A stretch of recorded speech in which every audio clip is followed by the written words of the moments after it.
Hey, you're listening to the wrong podcast. Topics today include influence, the influenced, and influencers. Wrong! What's wrong with you? What's wrong with y'all? What's wrong with you? What's wrong with you people? Wrong! You do have to tolerate it. It's my show.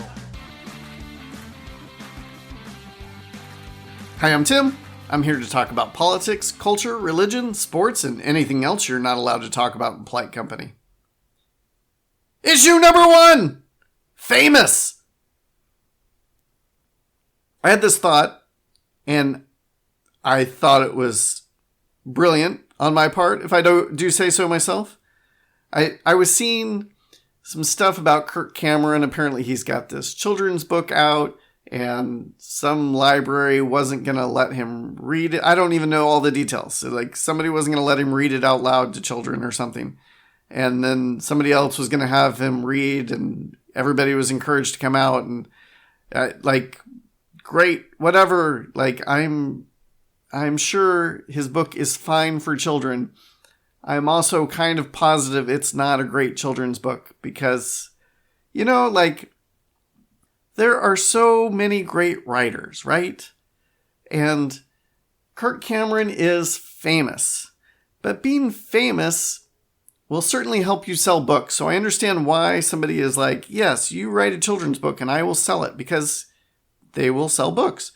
But that doesn't necessarily mean, you're a great children's book writer. And I could be wrong. It could be that this is a great children's book. I don't know. I'm just suspicious because, Kirk Cameron is kind of mostly, at this point, known for being famous. And there's another family that's actually really, really well known for being famous and nothing else but being famous, and that's the Kardashians. And I'm like, oh my goodness, Kirk Cameron is an evangelical Kardashian. Like, that's what the evangelical subculture is like, that we even have our own version of the Kardashians. Now, to be sure, what Kirk Cameron is offering, what he's selling, his lifestyle, who he is, his character, what he portrays to the public, all of these things are vastly, vastly different than the Kardashians. Vastly different. But what kind of thing is he? What kind of person is he? What kind of celebrity is he? Like, you can be famous for lots of different things, right? And Kirk's big claim to fame was a TV show that he was a teenager in like 30 years ago. I hope it's not more than 30 years ago. I think it's coming up on 35 years. Wow.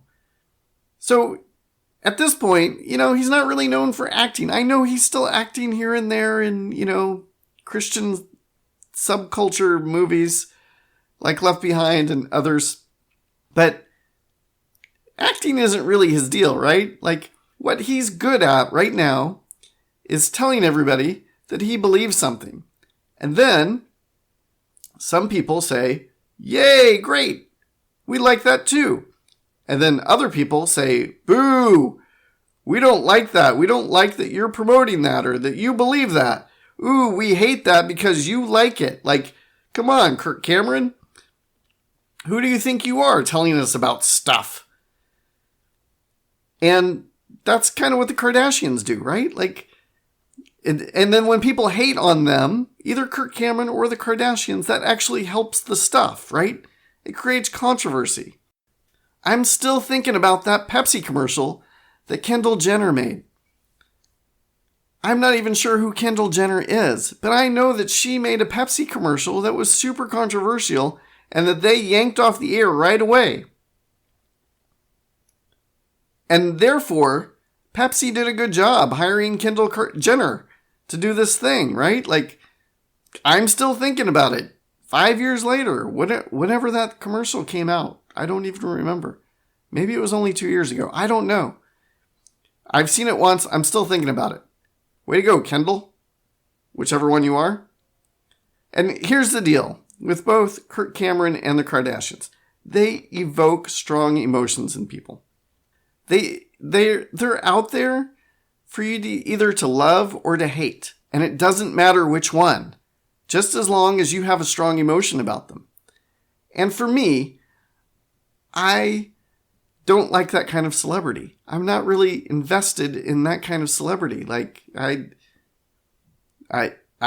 looking for a little bit more. I'm looking for something different. But here I am, talking about both of them. Issue number 2! Hate! Speaking of people I don't care about, Prince Harry is selling a book, apparently. This is a very big deal. It's like the fastest selling book of all time or something. I am flabbergasted. And I shouldn't be, but I am. And I don't, here's the thing. I don't want to talk about Kirk Cameron. I don't want to talk about the Kardashians. And I don't want to talk about the royal family. Talk about being famous for being famous. The Windsors, God bless them. They did nothing at all to earn their position. They are not where they are because of any great integrity on their part at all. They just happen to be born to the right people. And we as a society have moved on from that. And because we've all moved on from that kind of thing, that's kind of what makes them even more fascinating, right? Wait, this kind of person's still out there? Yes, they are. And no, they don't deserve it. And therefore, we can't look away. And here's the other thing about me and the royals, the Windsor family. I'm for sure, I'm not interested in Prince Harry or his book or any of his documentaries on Netflix or Hulu. I'm doing my part to make sure he has the privacy he needs. He needed to leave England and the royal family for privacy, so I'm doing my part to give him that privacy. But the minute somebody turns this whole saga into The Crown season 12, you can bet your bottom dollar I'm going to be watching that season.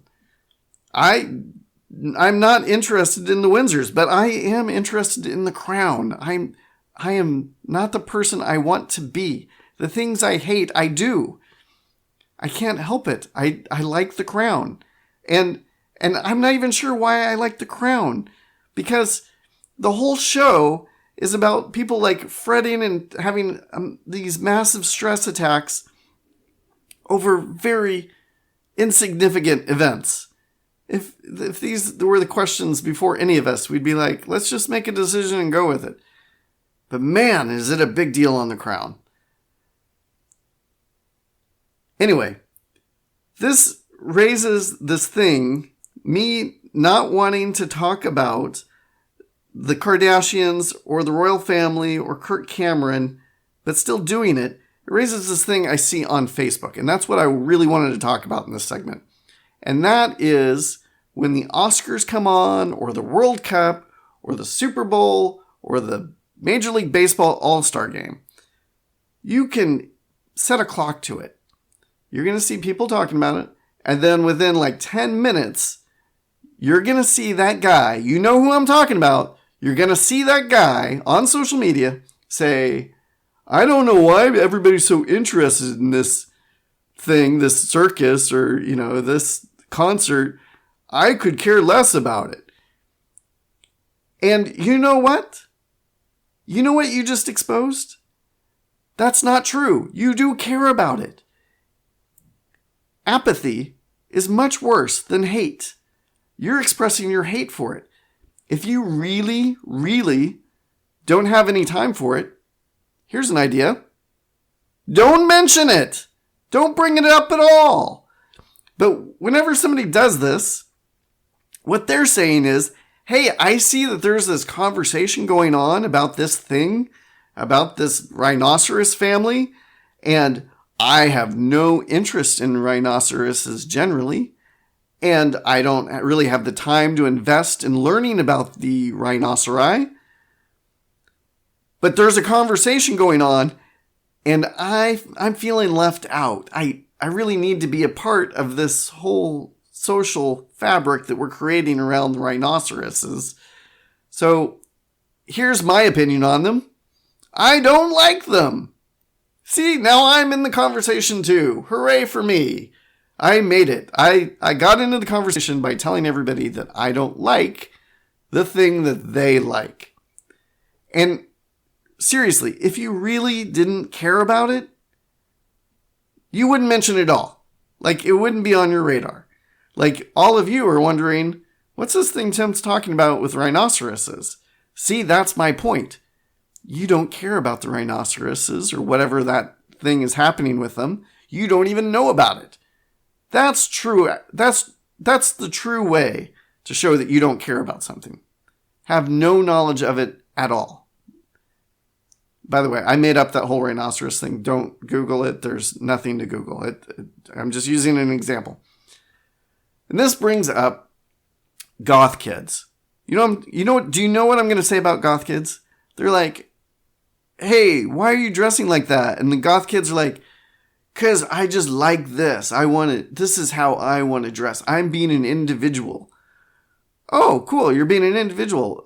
Why are you and your 5 friends all dressed the same way then, if you're all just being individuals? Because, man, we're not doing... this is a terrible goth impersonation, by the way. I don't even know what's going on with it. We're just going to run with it. Because, man, we're not like into everything else that everybody else is into, so we're doing something different. Cool. But you all still found like something to like altogether, and I'm pretty sure that like if a preppy kid in like a sport coat and a bow tie, like that teenage kid who's dressed like Tucker Carlson, I'm sure if that kid wanted to be part of your group, there'd be some social pressure on him to change his look, right? You guys wouldn't be all like, oh, cool, yeah, you just be an individual, you do whatever you want. No, you'd be like, what are you wearing a bow tie for? That's so dumb. You shouldn't wear a bow tie. Right, goth kids? Right? You'd be handing that kid some mascara to over-apply, right? Or eyeliner, whatever it is goth kids do. I don't even know. And this brings back this memory of this girl from high school. Let's call her Beth. Let's call her Trendy Beth. Trendy Beth was obsessed with whatever was trendy. But not so that she could be a part of it, not so that she could embrace it or wear those clothes or listen to that music or talk about that thing. No, she wanted to know what was trendy so that she could not like it. And if something she liked happened to be trendy, I literally heard her say these words. There was a song that she liked, and I happened to know that song. I happened to know all the words to that song. And when she discovered this, she goes, oh, maybe this song is too trendy now. Maybe I don't like it. And here's the deal, Beth. You were being defined by trendy. You were actually trendy. You were, by insisting that you were the anti-trendy, you're letting all the trendy things define you. You weren't finding the things you actually liked and just enjoying them because you like them. You were just liking things that nobody else did until they did like them. That's no way to live. And let me tell you, this came up as I was forming this whole podcast. I'm not talking about this episode. I mean the podcast in its entirety. What I wanted to do with the podcast. There's this website that, gosh, they are wrong. Like every time, everything they write about, it seems to me that they intentionally take a bad faith approach to it just so they can own a different political party than the one they're part of. Like every single time, it's the worst, just emotional, like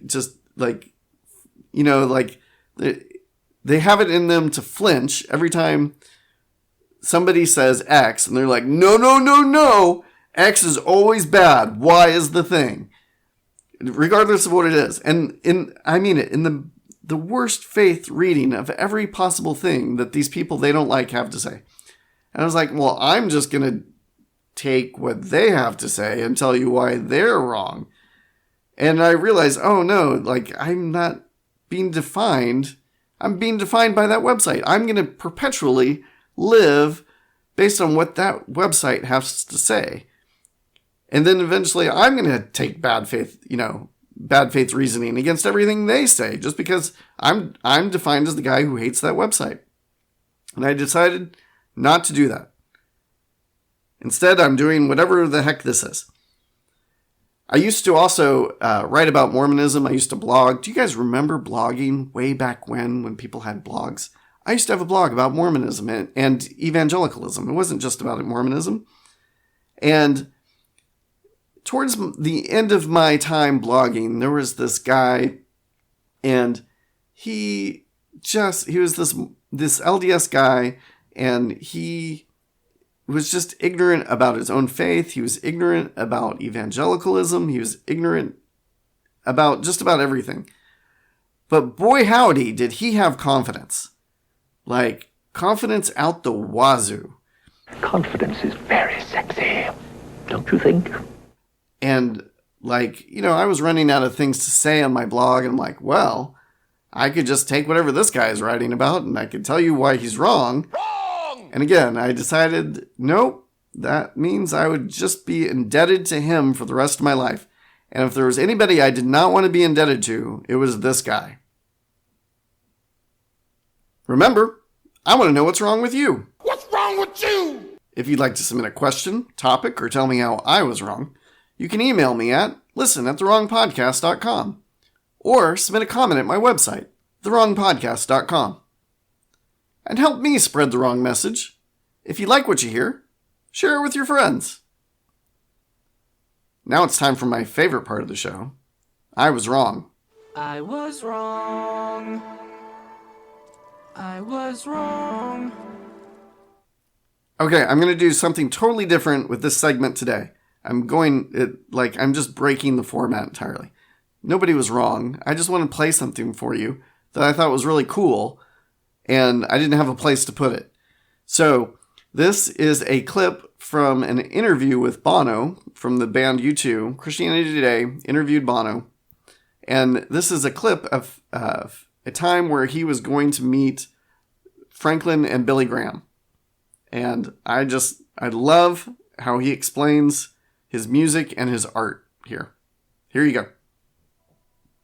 We got this incredible invitation, which was the great Reverend Billy Graham would love to meet the band and offer a blessing. And I know he's a founder of Christianity Today. I didn't know that then, but I still wanted the blessing. I was trying to convince the band into coming with me, but for various reasons they couldn't. But it was difficult with the schedule, but I just found a way. I found like a little small one of those planes, and we kind of, he was in the middle of nowhere, I think in Georgia, and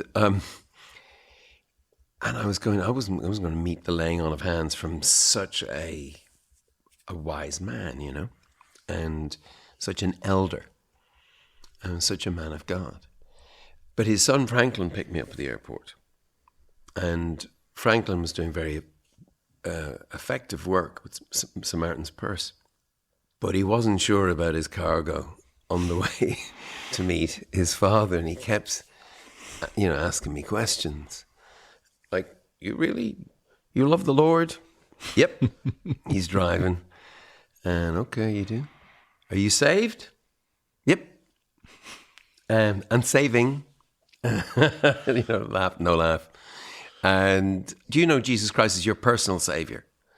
I said, well, I know Jesus Christ, and I try not to use him just as my personal savior. But, yes. And he goes, then why aren't your songs Christian songs? I said, they are. He said, oh, well, some of them are. And I said, what do you mean? And he said, well, why don't we know they're Christian songs? And I said, they're all coming from a place, Franklin. And I said, we were driving through the countryside, and I said, look, Franklin, look around you. Look at this. Look at the creation. Look at the trees as they fly by. Look at the sky. Look at these kind of verdant hills. These trees don't have a sign up, do they? I mean, they don't have a sign up, praise the Lord or I belong to Jesus. It's creation. They just give glory to God. They don't need the sign up. Why do you need a bumper sticker on everything? And it kind of quieted. He was nice enough to bring me there. But it's an ongoing question. Mm-hmm. And I think the problem is literalism. I don't think you can approach God without metaphor. Mm-hmm. The size of God's love, the scale of it. I don't think people can approach without metaphor. And the scriptures are full of it, metaphor. Issue number 3, brainwashing. Okay, I'm going to tell you exactly how you can wash a brain. And boy, howdy, do some of you need it. More importantly, there are some people in your life who need it, right? Am I right, guys? Right? Just kidding. First, I want to talk about brainwashing, how to do it, exactly how it works, and how you can use this at parties for great hilarity. Just kidding. Don't use this for parties. Use it for religion. Just kidding again. Don't use it at all. Before I get into it, I just want to say that there are all kinds of different cults. And they're not just religious cults. There's athletic cults. We're all thinking CrossFit right now, right? I don't know why. I'm not even sure what CrossFit is, but from what I hear, cult. There's political cults. There's business cults. Some families are actually cults. Sometimes there is a cult that's built around just one person. There's this documentary on Netflix called Bad Vegan, and it's pretty good. It won't change your life if you watch it, but it's interesting. And it's one person, it's one woman in a cult. And her cult leader, I'm certain he would have loved to have hundreds of people following him. The best he could do was this one woman, and he went to town. All that to say, there's all kinds of different cults. And if you happen to know somebody in a cult, of any kind of cult at all, when you want them to leave that cult, you're worried about what's happening in their life, the first thing you need to know is don't tell them they're in a cult. That's not going to help. It's actually the worst thing you can do. It's going to tell them, hey, I'm not safe. I'm really skeptical of everything you're becoming and who you are and your identity as a whole. And I'm not a safe person for that. And I'm exactly the kind of person that your cult leader told you would encounter. People will hate you for all of these things, and you need to reject them because they reject you. They're going to hear rejection from that word. So don't do that. What you want to do is try not to talk about their religion or their business or their relationship at all. Don't get into that stuff at all. But get closer to them. Try to get closer emotionally and relationally with them. Instead of attacking what they believe, what you want to do is actually distract them and give them something else to think about entirely. Because any conversation about the cult is going to be a conversation about the cult. And you actually want to give them other things to think about. And you want to give them a relationship that feels safe and warm and close. And so whatever you can do to give that to them. Focus on the family. Focus on the relationship. Don't talk about the cult. Okay, now here's the thing I want to tell you about brainwashing. Are you ready? Brainwashing isn't real. That's right, it doesn't exist. There is no such thing as brainwashing. And you're like, that's weird, Tim. Like, we're talking about all these cults and what to do about people who have been brainwashed. Like, of course there's brainwashing. We've all seen it, right? There's all these documentaries on Netflix that prove that brainwashing is real. And here you are telling us how to do it. And the first thing you say is, no, it's not real. What is going on? Well, I'm gaslighting you. That's the first. No, I'm kidding. I'm not gaslighting you. Brainwashing isn't real. Sociologists and religious studies experts and psychologists, they've studied this. They've really looked into it.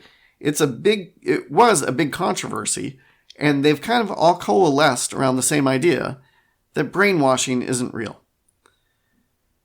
And by that, I mean everybody has free will. You cannot actually take somebody's free will away from them.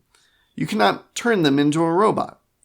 If somebody's doing, and this is the good news and the bad news about people who are in cultic groups.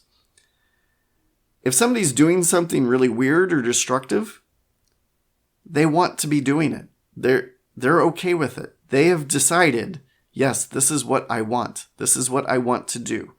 No matter how destructive it is, no matter how out of character you think it is for them, they are doing what they want to do. If they didn't want to do it, they actually do have the power to say, no, I'm not going to do this anymore.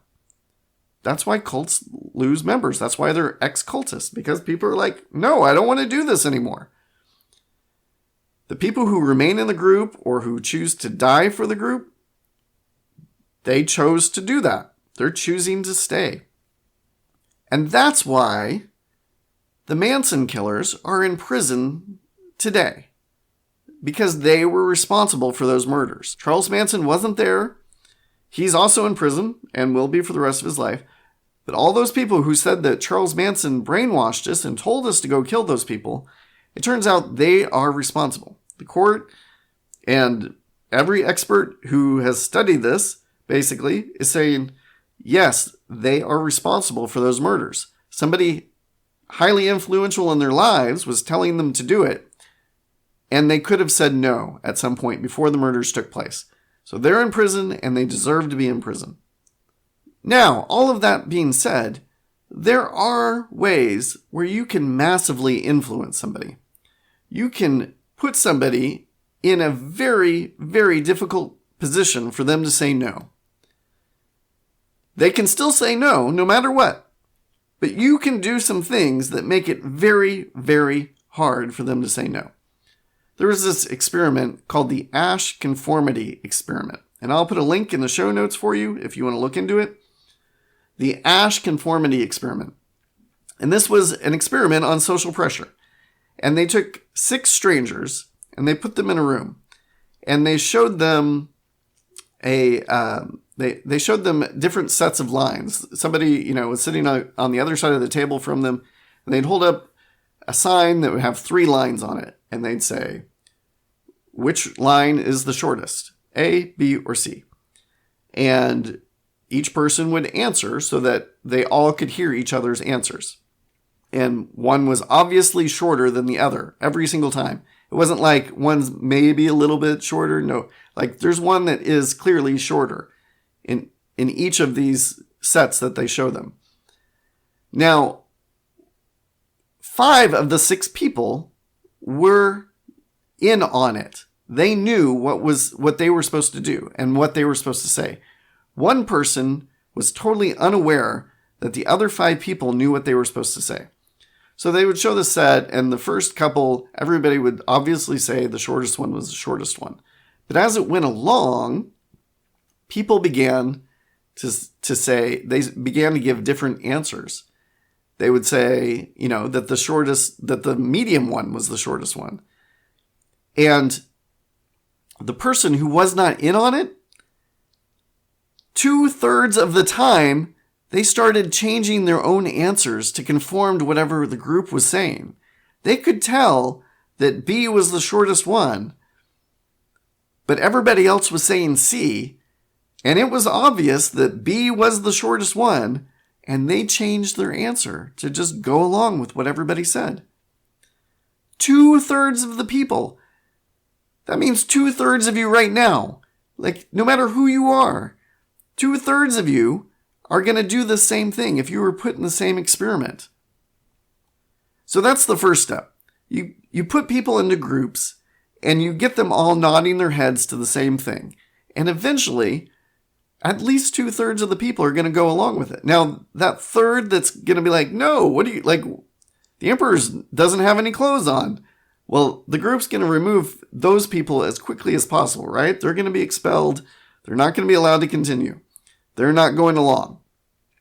But if you can winnow that group down to people who are willing to say yes, now you can start doing some cooking. Next, you start limiting people's protein. Give them very little protein.